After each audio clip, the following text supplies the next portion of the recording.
আসসালামু আলাইকুম। আশা করি সবাই ভালো আছেন। আলহামদুলিল্লাহ আমিও ভালো আছি। তো অনেকেই ভাবতেছেন হয়তো বা চশমা পরে আছি কিসের জন্য। তো এখানে প্রচণ্ড রোদ পড়তেছে। তো এখন আমি বর্তমানে অবস্থান করতেছি সাভার স্মৃতিসৌধ। তো চলেন এটার দৃশ্যটা আমি আপনাদের দেখাই আর রোদটা দেখো। তো সবাই দেখতে পারতেছেন আমার পিছনে স্মৃতিসৌধ অবস্থিত। তো দেখেন সবাই স্মৃতিসৌধের মাত্র ভিউটা একদম অস্থির অস্থির একটা ভিউ বর্তমানে। তাহলে চলেন যাওয়া যাক স্মৃতিসৌধের পরিবেশটা আপনাদেরকে দেখেন। আসেন সামনে। এখন আমরা যেখানে অবস্থান করতেছি আমি প্রথম যখন দেখলাম তখন ভাবছিলাম এটা হয়তো বা কবরস্থান, কিন্তু না, তা না, এটা হচ্ছে একটা বাগান। আর এই যে কটা সাইনবোর্ড দেখতেছেন সব কটা সাইনবোর্ডের মধ্যে নাম, কে লাগিয়েছিল গাছটা, কত সালে লাগিয়েছিল, সব কিছু উল্লেখ করা আছে এই সাইনবোর্ডের মধ্যে। এখন আমরা যে এখানে অবস্থান করতেছি এটা হচ্ছে বকুল গাছ। তো এটা একটা দেশের প্রধানমন্ত্রী লাগাইছিল 1983 সালে, ঠিক আছে, 20 নভেম্বর, ঠিক আছে। এইখানের প্রতিটা গাছের নাম, কত সালে তৈরি হয়েছে, কত সালে রোপণ করছে, কে রোপণ করছে, প্রতিটা ডিটেলস এই প্রতিটা সাইনবোর্ডের মধ্যে লাগানো আছে। তো এখানে দেখতেছেন সকল ধরনের গাছ এখানে আছে। দেখতেছেন, লক্ষ্য করতেছেন ওই দুইটা ভাই, মাত্র আমার ক্যামেরা দেখা ওই দুইটা ভাইয়ের সাথে আরো দুইটা মেয়ে ছিল। তো ওরা করছে কি, ক্যামেরাটা দেখে মায়ের দুইটা তারাই দিছে। তো চলেন আসেন দেখা যাক কি করছে ওরা মায়ের দুইটা।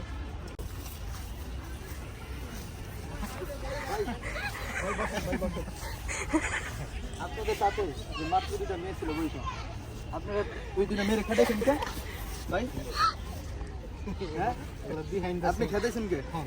না না না, আপনি এখন বললেন ভাই কি সমস্যা, কি সমস্যা দেখতেছেন? ওই দেখেন ওই ছেলেটা কিন্তু পালাই গেছে অলরেডি, ঠিক আছে।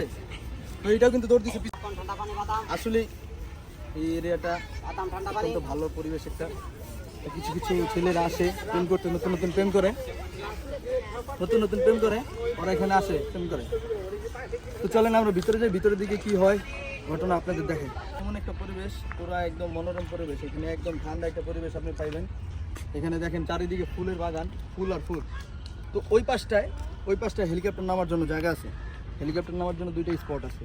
এখান থেকে আর কি যত সব যারা মন্ত্রী হয়, এই সরকার দলীয় লোক, ওরা আসে এইখান থেকে এসে নামে, সেনাবাহিনীরা নামে, বড় বড় পদস্থ যারা আছে তারা হেলিকপ্টার নামে। হয়তো বা ইমার্জেন্সিতেও কেউ নামতে পারে, সমস্যা নেই। পিছনে যে জায়গাটা দেখতেছেন এটাই হচ্ছে মেইন হেলিকপ্টার স্পট। এখানে ওই যে এইচ লেখা বড় হাতে। তো এদিকে আছেন আরেকটা আছে স্পট, এটা হচ্ছে এই যে সামনের দিকে, এটা মধ্যে এইচ লেখা। তো এইখানে তিনটা হেলিকপ্টার নামা যায়, তিনটা হেলিকপ্টার নামতে পারে একবারে।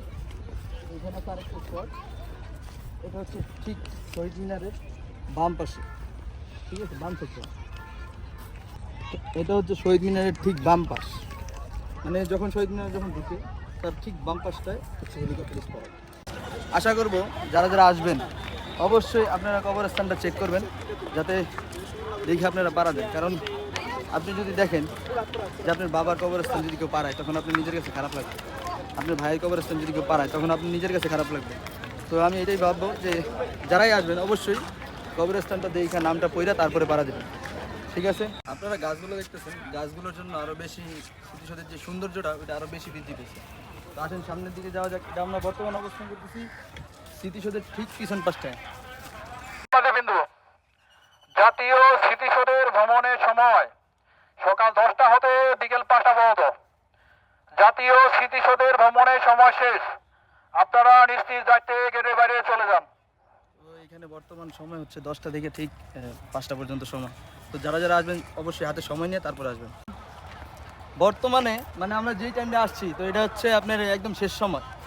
শেষ সময় বলতে গেলে কি, মানে এখন অলরেডি 5টা, 5:30 বাজে দিতেছে। তো এই লোকগুলো ক্লিয়ার হইতে হইতে কমসে কম আপনার 6টা বাজে যাবে। তো যারা যারা আসবেন অবশ্যই হাতে সময় নিয়ে তারপরে স্মৃতিসৌধ আসবেন। আমি এটাই চাইবো। সবাই ভালো থাকেন, সুস্থ থাকেন। আজ এই পর্যন্তই, দেখা হবে পরবর্তী কোনো ভিডিওতে।